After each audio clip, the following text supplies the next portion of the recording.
guessing he's going to be on the podium. Whoa, he almost lost it right there. And I tell you what you do is you trust your team. You trust your mechanics. You trust all the technicians that they've done all the work and that spare engine is going to be just as good as the first one. This is motorsports racing. Mechanicals happen. And we got they're pressing the limits. Yeah. Okay, trust your team that they're going to put you on just as good as bike and what you went out with. And we got the best guys in the business. These are the best guys in the business working on his stuff. He's got a great mechanic. A lot of success. There's a pass right there. That puts Dungey on the podium here tonight at Daytona. From the LCQ 19th day pick. He was so far out there. Went off the track in the first turn. 3 second places in a row coming into tonight. Houston, San Diego, and Atlanta, and now maybe a third at Daytona. Wow. Definitely rock hard, ride hard candidate a type of night like this because, you know, to win the championship, you know, Ricky said many times, you win your championships on your bad nights. This would be considered a pretty bad night, the way that it was going. And points as they run right now puts Dungey up into third in points. How about this? Reed is second in the points as an owner rider. Who would have thought with everything he had to deal with in this offseason? Oh, the number 22. And that's what we're talking about. This track could still reach up and grab one of these guys. We're just past halfway. 9. And these are going to be the toughest 9 that they ride of the day. Let's show you how Reed put that old 2-2 Motorsports bike up into second. Here he comes around Millsaps. Oh, Millsaps tries to cut into the inside there and then makes the decision not to take the inside and basically just leaves it wide open. That was odd because he really had him pinched off right there. Yeah, he did. If Millsaps can hold on to fourth, he will match his season best, which was a fourth at Houston at Reliance Stadium. Okay, you see how Reed's bike was jumping around? The back tire jumped up about 2 feet a couple times. That section was all flat when they started the first practice. This was flat. Look how rough it is before that jump there where Stewart wrecked on. It's like I don't know, it's all cupped out at the base of the jump. There goes Reed and then Dungey, that's second and third. Here's fourth place Millsaps. Andrew Short has moved himself up. He is now up to fifth on the KTM. Another title contender right there, Trey Kennard. That was the section that he went down in when he made the mistake and clipped Dungey. He's up to 11th, Jeff. Got Ken Roxon just behind him and Brett Metcalf, Dungey's teammate. Right here we're taking a look at on the 24. Coming down past the start-finish line area. And look at these moguls that they're going through there, those sand whoops. It's actually changed on timing and scoring. They're now 8th, 9th, and 10th just behind Brayton and Wyndham running 6th and 7th. Wow, the track has changed so much, guys. I mean, now I'm starting to go back, think back in the 90s when I was racing here. When you get to halfway point and you're going, are you serious? Yeah. you're thinking that the white flags. Metcalf! That takes down Kennard, and Roxon goes by both. Oh, that's twice now. Bloss goes by. Metcalf had a huge wreck just a couple of rounds ago, remember? And in his heat race, right? That was the same spot. He made a little mistake in his heat race, too. Okay, Kennard, does not take look a look too at happy. it. This is all set up by the 24 here, Brett Metcalf. He cross-ruts as he comes over the top of this, right there, saves it, and then loses it, and Kennard just had nowhere to... He was committed in these ruts. Foot peg. Look at that. Look at his foot peg, Kennard's foot peg. Getting into the back of Brett Metcalf's back. He's had a couple of big wrecks the last couple of weeks. Have another issue too. Yeah, everybody remembers. Had another one. Everybody remembers the replay from Atlanta last week where he almost goes over the bars and the whoops and hits the ground and basically bounces off of that little tabletop. Fellow Australian Michael Byrne, there 26, is making his way by. No problem so far for our race leader. He has caught Nick Way, which means he's lapping up to 15th right now. And guess who is in 16th? That would have been Stewart. Yeah, and that's a good point about how far he's lapping up, because Ricky, in this situation, when you're dominating the main event, the other guys that aren't having such a good time, you go through the field. Yeah. How far did you lap up through here? I think we lapped up to 4th or 5th one year. Let's watch Metcalf. Oh, just that deep sand and stalls the bike. Oh! You can see the official there getting on the jump, signal the guys, watch out, we got a down rider. Look at this, this is the man of the hour right here. Wow, and he's gaining points. Yeah, that's As they run right now, he's got 24 over Reed, and it's Stewart that jumps way back to 27 back. This is like Christmas for this guy right here today. 6 laps remaining here in Daytona. Stewart has battled his way up to 13th.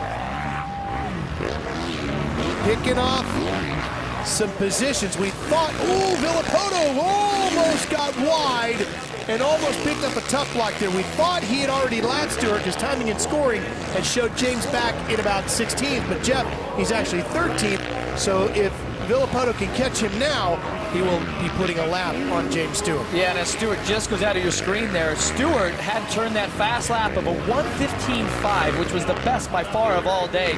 Last time around was a 1:23.6, so now Stewart has fallen off the pace, and the effects of these crashes in this main event here is maybe starting to take over because Villapoto now starting to close it up. And it's not easy. There are 5 to go, and Villapoto is getting a little jiggy too. Yeah. Right? He still has to manage the toughest part of the race here at Daytona, which is the end. And look at the last lap. Reed turned a 1:19. Villapoto turned a 1:21. I mean, that's 2 seconds a lap. Obviously, Villapoto has a commanding lead. Probably not giving it his all, you know, just keeping everything in check. But still, anything can happen. We've seen that.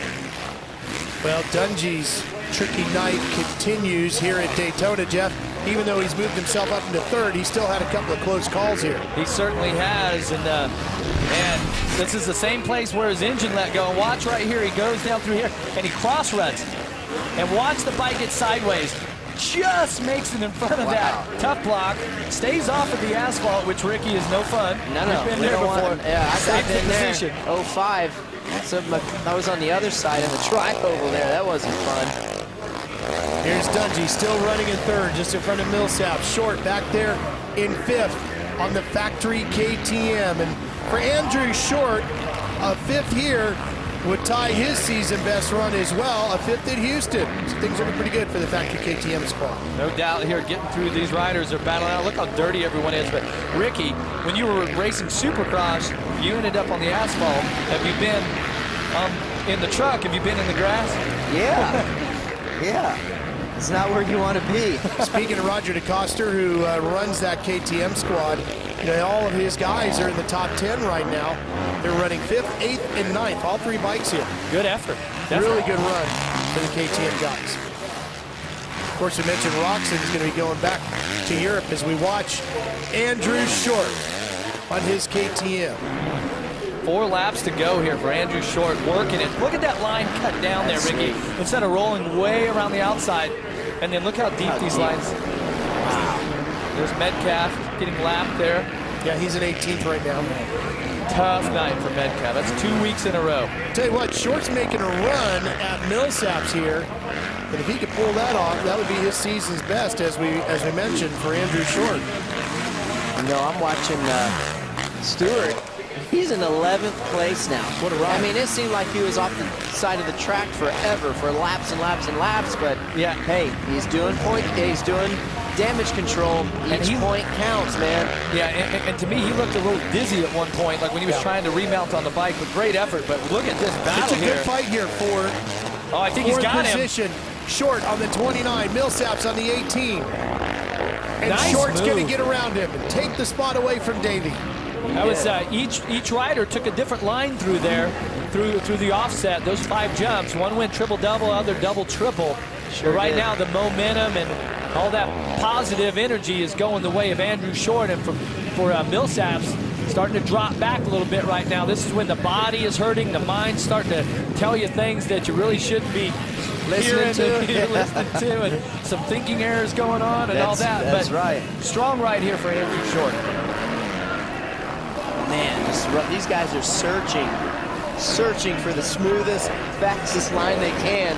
I mean, they're going all over the place, and just there isn't one to be found. No, there's not a good line out there, I don't think, at this point.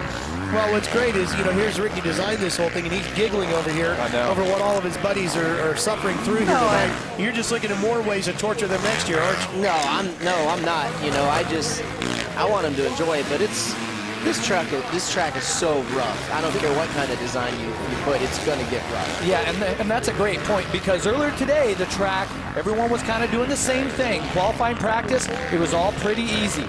As a rider who's been to Daytona, you know how bad it gets. You don't want to start out with a track that is incredibly difficult, because here we are, 2 laps to go in this main event, and this track's brutal. You could put barrels on each end of this tri-oval area infield, and it would get rough. How about this? James Stewart into the top 10, getting around Ivan Tedesco. What an incredible run for James Stewart. Hey, we got to give him the Rock Hard Ride Hard award. I'm telling you, just for remounting it, there he is still doing that. Still digging. He is going after Mike Alessi. This is for 9th, and that last pass tied Reed and Stewart for 2nd in the points, 24 behind Villopoto. So this is a very important pass for him here. He can salvage 2nd in the points. Look at Alessi just let him go by. He got on the brakes and let him by for 9th place. This is an unbelievable ride. I mean, you go back to 3 laps into the race and where this guy was. Yeah, and we'll show you right here. An absolutely violent Daytona wreck for James Stewart. Oh. Well, the bike didn't get into him. He went down hard. The bike went right over him, which he's fortunate about that. But look right here, he's trying to get on the bike. The fender's all bent up. They pushed that down. The Asterisk guy's helping him out. Wow. What an incredible effort. Does this guy want to be champion or what? There's Villopoto, who still has not lapped James, is right there with him. Stewart now sits 2nd in the points, 23 behind. Ryan Villopoto about to become the first back-to-back winner here at Daytona since Ricky Carmichael in 2002 and 2003. And what sort of pride thing do you think that is? You think Stewart, he's not going to pull over. There's no way he's going to let Villopoto lap him. He's been driven. You know he's back there. Well, here's the other thing. The way things spoke too soon because they're close. The way things are going here tonight, we're going to have a sweep by brands 2 weeks in a row over these 4 weeks. Honda got Houston and San Diego back-to-back, and now Kawasaki about to get Atlanta and Daytona. We haven't seen that before. What a great ride for this guy. Just picture perfect. I mean, really executing.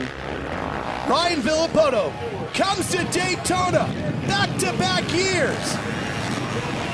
Masters this incredibly challenging course, and Ryan Villopoto has done it again. He wins at Daytona 2 years in a row.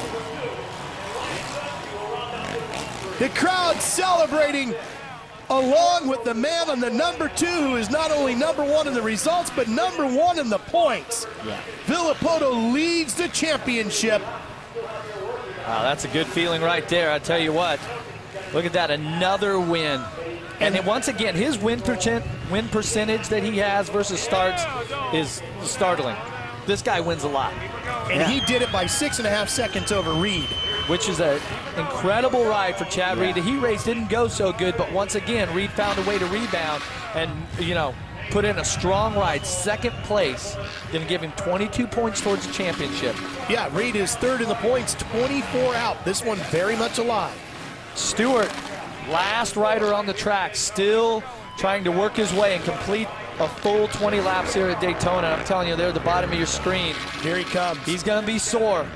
Okay, but what an incredible ride for both of these riders that are going after the most prestigious title that we have. I'll tell you what, rocks it across the line. Here comes Listen Stewart. to the crowd. Listen to the crowd. And he deserves every bit of it. They do.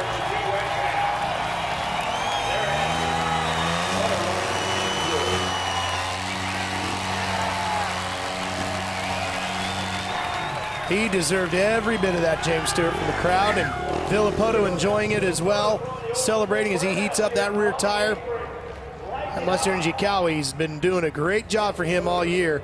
Mike Fisher's crew has provided a fine machine for Villopoto each and every week, and he has been right there. There's Fisher patting him on the back.